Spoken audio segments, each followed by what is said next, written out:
नमस्कार मित्रांनो.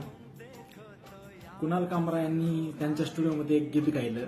ते गीत एक विशिष्ट विडंबनात्मक होतं, परंतु त्या गीताचा एवढा असर झाला की त्या गीतामध्ये त्यांनी कुणाचंही नाव नाही घेतलं.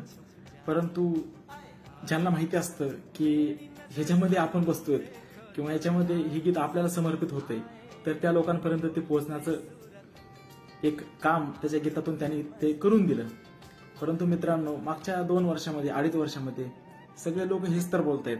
मला नाही वाटत की कुणाल कामराने काय वेगळं बोललंय किंवा कुणाल कामरा काहीतरी वेगळं सांगतोय.